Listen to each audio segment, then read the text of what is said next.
जय भीम, जय भीम, जय भीम। प्रमोद भैया जिंदाबाद जिंदाबाद जिंदाबाद, मोना दीदी जिंदाबाद जिंदाबाद जिंदाबाद, जय जय जय जय जय भीम। कब तक सूरज चांद रहेगा, बाबा तेरा मिशन अधूरा, करेंगे पूरा। चलिए प्रधान जी, राम सेवक सरोज जी उस्मानपुर, भाई राम कृपाल स्वरूप जी जो आयोजक हैं, दोनों लोगों का मैं हृदय से धन्यवाद देता हूं कि ये मुझे आमंत्रित करने आए। और आमंत्रित करने के बाद मैंने कहा अम्बेडकर जी की जयंती पर मैं जरूर आऊंगा, ये मेरा वादा। आज 3 कार्यक्रम लगे हैं, एक मैं यहाँ कर रहा हूँ, एक मोना जी अलीपुर भट्टी में मोना जी कर रही है, और फिर हम दोनों लोग मिलकर लाल जितना ज्यादा से ज्यादा हम साहब बाबा साहब के विचार को बढ़ा सकें, पहुंचा सकें, तो ये हम अपना भला करेंगे, उनका भला नहीं करेंगे, बल्कि अपना भला करेंगे, समाज का भला करेंगे। आज यहाँ मौजूद ब्लॉक प्रमुख अशोक सिंह जी, जगपाल यादव जी, अशोक धर द्विवेदी जी, सुरेश सिंह जी, टिंकू सिंह परिहार जी, सदर जिला पंचायत सुरेश सिंह जी, सदर जिला पंचायत पूर्व अशोक धर द्विवेदी जी, सदर जिला पंचायत कृष्णावती जी, अनारकली जी, राजू मिश्रा जी, शिव कुमार साहू जी, गयादीन चौधरी जी, भीम यादव जी, अरविंद मिश्रा जी, अमिताभ शुक्ला जी, मोहम्मद सत्तार जी, अरविंद जी, जय सिंह गहलोत जी, राजपत सिंह जी, राघोराम मिश्रा जी, धर्मेंद्र जी, रामराज यादव, भीम जी, बीडीसी राहटीकर, मोतीलाल भास्कर जी, ग्राम प्रधान पट्टी कचेरापुर, रघुनाथ यादव जी, उमाशंकर जी, रामदेव सिंह जी, राम जीवन वर्मा, अमरनाथ पाल जी, दयाराम वर्मा, पूर्व प्रधान उस्मानपुर, महादेव प्रजापति जी, मिश्रीलाल जी पूर्व प्रधान, रामलाल सरोज जी पूर्व प्रधान, भोला कोहली जी, धर्मपाल मौर्य जी, अशोक सिंह जी उमरपुर, बीरेन सिंह नसीरपुर, अरुण विश्वकर्मा जी, धर्मेंद्र भदौरिया जी, विश्वनाथ सरोज जी, राम प्रकाश सरोज जी, विजय मिश्रा जी, रामधनी गुप्ता, अजय गुप्ता, संत राम यादव, हरिन गौतम जी, शिव कुमार साहू जी, अध्यक्ष पिछावर संसानीपुर, धर्मेंद्र सिंह जी, गुड्डू सिंह कटरा, समस्त पत्रकार बंधुओं, शिक्षकगण और यहाँ बड़ी तादाद में बहने आई, मैं आप सबको भी हाथ जोड़ के प्रणाम करता हूँ, आप सबका अभिवादन करता हूँ। जिसका नाम नहीं लिया उनका भी अभिवादन करता हूँ। साथ में एक किस्सा जिन लोगों ने टेलीविजन पे बहुत दिखाया जाता है, उसी से अपनी बात शुरू करें। पार्लियामेंट चल रही थी, चर्चा हो रही थी, जवाब देने खड़े हुए गृह मंत्री भारत के अमित शाह जी,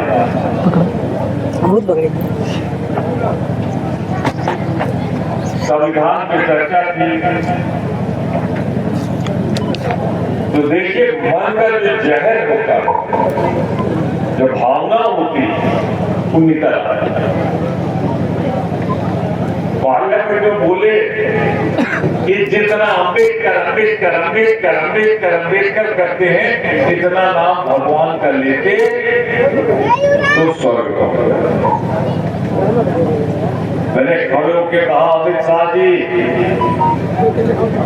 बाबा साहब भीमराव अम्बेडकर किसी भगवान से कम नहीं है। और क्यों नहीं आपको बताऊंगा, याद रखना, आज तो नहीं,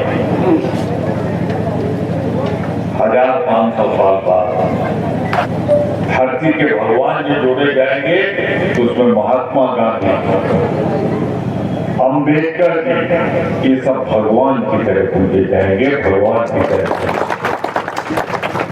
उसका कारण क्या है? बड़ी कहानी चल रही। पहले रियासत थी भारत देश में, सब अलग है।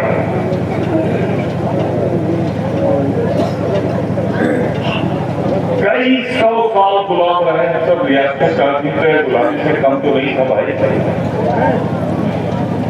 फिर अंग्रेज आए, अंग्रेजों ने भी 1 शताब्दी और राज किया, 1 शताब्दी से ज्यादा।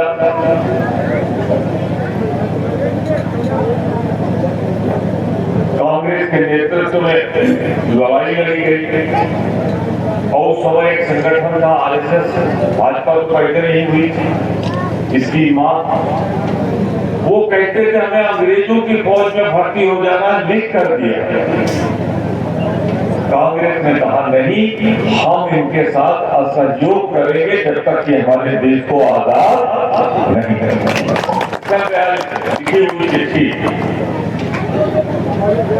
हमने लड़ाई लड़ी, कांग्रेस ने लड़ाई लड़ी। गांधी, नेहरू, भगत सिंह, नेताजी सुभाष चंद्र बोस, सरदार पटेल,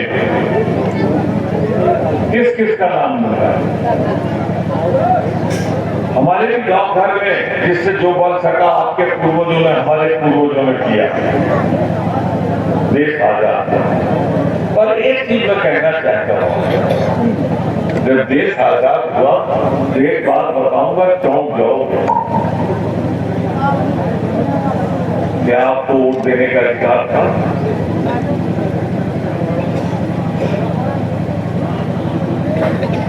आपको वोट देने का अधिकार नहीं था, अपनी सरकार आप नहीं चुन सकते थे।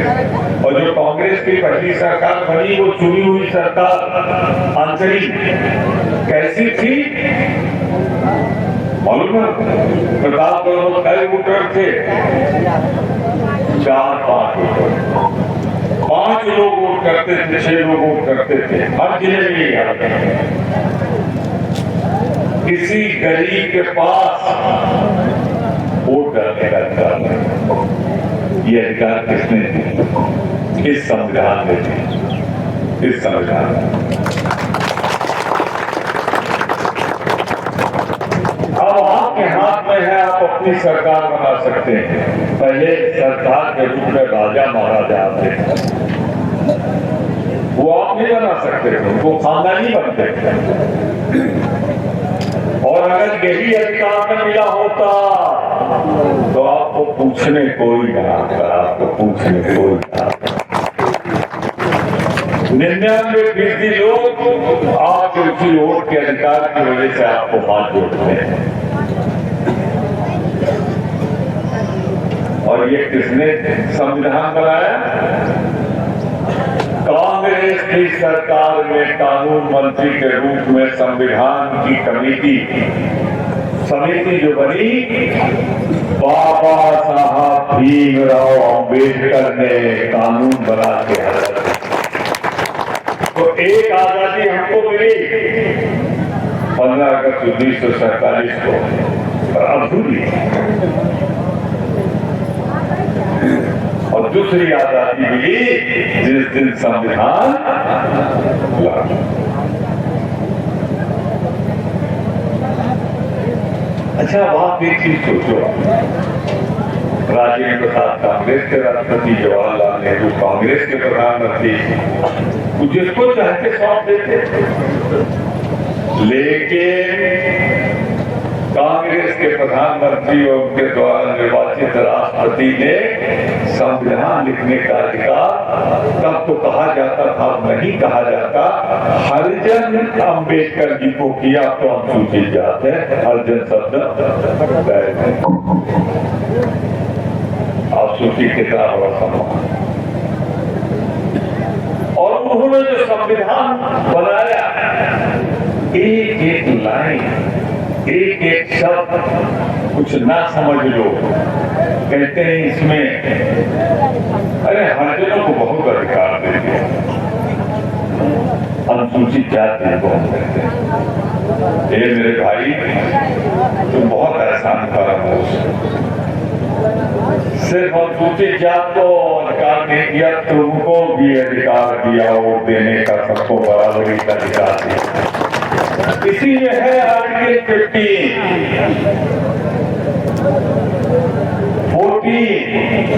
सबको बराबर। एक दो लाइन में कह दिया हिंदुस्तान में हर आदमी बराबर है, चाहे वो राष्ट्रपति हो, चाहे एक साधारण गांव का नागरिक, चाहे राजा हो, महाराजा हो, ये हो, सबको एक ही वोट डालने का अधिकार। तो अम्बेडकर को भगवान न कहें, गांधी को भगवान न कहें, तो फिर किसको भगवान कहें? और हम नहीं कहें अगर, तो फिर हमारे साथ खराब हो। और मैंने तुरंत सारा विपक्ष लिया और कह के कि तुम जैसे आदमी को सुनना नहीं चाहता, मैं सबको लेके बहिर्गमन कर गया और हमें साथ देखता रह गया। जिससे नाराज होते हैं उसके यहाँ छापा डलवाते हैं, ईडी भेजते हैं, इनकम टैक्स भेजते हैं, सब भेजते हैं। लेकिन मैंने कहा चाहे तुम जो करो, अम्बेडकर साहब का अपने जीते जी मैं नहीं बर्दाश्त करूंगा। और इस अपमान के विरुद्ध मैंने सबको लेकर वर्कआउट किया। सारे देश ने देखा, दुनिया ने देखा। मैं आपसे कहना चाहता हूँ, अंग्रेज ने कैसे आपको गुलाम बनाया था? आपकी आबादी तो 45-50 करोड़ थी, तब तो बांग्लादेश पाकिस्तान सब इसी में था। किसने कैसे बनाया? बांट, आपको बांट पड़ेगा। उसका भी इलाज इसमें है। आर्टिकल 50 की जात के आधार पर, धर्म के आधार पर, महिला है या पुरुष है इस आधार पर किसी से भेदभाव नहीं। क्योंकि ये खतरा है, जिस दिन भेदभाव हुआ, हिंदू मुसलमान सिख ईसाई अगड़े पिछड़े लड़ गए, उस दिन से भारत गुलाम हो जाएगा। अब अंग्रेजों का गुलाम नहीं होगा, अब गुलाम होगा हमारे ही कुछ लोगों का। देखिए क्या,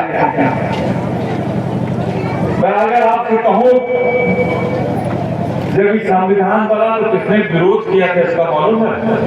पूना में, मुंबई में आरएसएस उसने कहा था ये ठीक नहीं, क्योंकि उनकी मानसिकता बराबरी वाली नहीं। और चाहे हम मर जाए मिट जाए, हम बराबरी को मानते हैं, सबको बराबर मानते हैं, सबको बराबर रखा। मैं ज्यादा बात आपसे तो नहीं कहना चाहता। अब 9 बार आपने जिताया मुझे, 2 बार राज्यसभा बन गया। भारत जैसे विशाल देश में सबसे बड़े विरोधी दल का संपूर्ण विपक्ष का उपनेता बन गया, यहाँ मंत्री बन गया। अब मेरे मन में एक ही इच्छा, आप गौर से देखो, याद करो 2012 के बाद मैं अपने लिए वोट मांगने कभी नहीं आया आपसे। 13 साल बीत गया, 14वां चल रहा है। जब तक जिंदा रहूंगा इसी तरह आपकी सेवा करता रहूंगा, अपने लिए वोट नहीं मांगूंगा। ये अलग बात है, मोना जी के लिए वोट मांगता जिससे मुझको अधिकार है आपकी सेवा करने। जिला पंचायत के लिए मांगता हूं जिससे मैं आपकी सेवा कर सकूं, बेहतर होगा। प्रमुख के लिए मांगता हूं जिससे कोई बात आप कहें तो हो सके, लेकिन अपने लिए नहीं मांगता।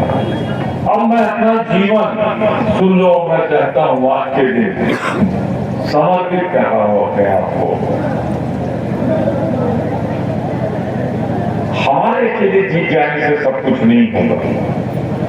मैं अपनी जिंदगी लगाना चाहता हूँ सबको जो इस संविधान में लिखा है, बराबरी का अधिकार देने के लिए अपने को समर्पित करूंगा।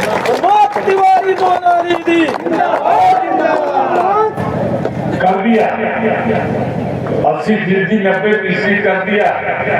किसी माई के लाल में मेरे जीते जी हिम्मत नहीं कि गरीब पर कोई अत्याचारी अत्याचार कर सके, किसी हमारी इसीलिए चाहे